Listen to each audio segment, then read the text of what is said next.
stay on the topic and ask for the advice and tips about self-belief when there are negativities and self-doubt around in the surroundings.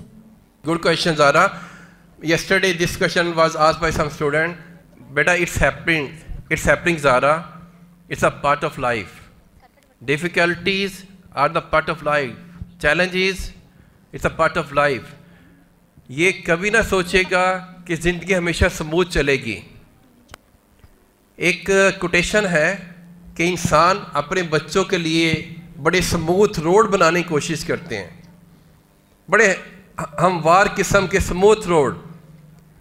اس سے زیادہ بہتر ہے کہ بچوں کو نا ہموار و ہموار دونوں روڈ پہ چلنا سکھا دیں, کیونکہ اللہ نے قرآن میں فرمایا اور بار بار فرمایا ہے کہ بے شک ہر مشکل کے ساتھ آسانی ہے. اس کا مطلب کیا ہے کہ مشکل آئے گی.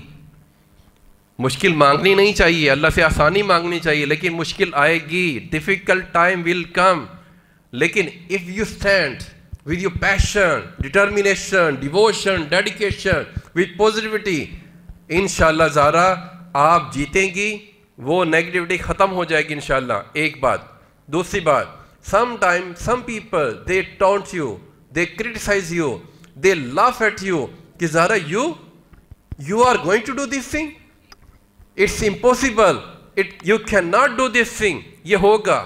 جاوید اقبال کے ساتھ بہت زیادہ ہوا ہے, اور ہمیشہ میں نے پتہ کیا سوچا ہے, کیا سوچا تھا اور کیا سوچتا ہوں, انشاءاللہ کر کے دکھاؤں گا.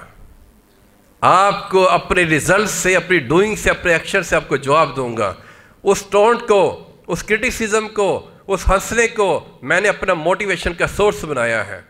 تو زہرا جب کبھی کوئی آپ پہ یعنی کہ نیگیٹو کومنٹس لگائیں, آپ کو ٹونٹ کریں, کرٹیسائز کریں, تو جان لے کہ اسے سورس آف موٹیویشن بنا لیں. جاوید اقبال یہی کرتا ہے. Thank you Zahra.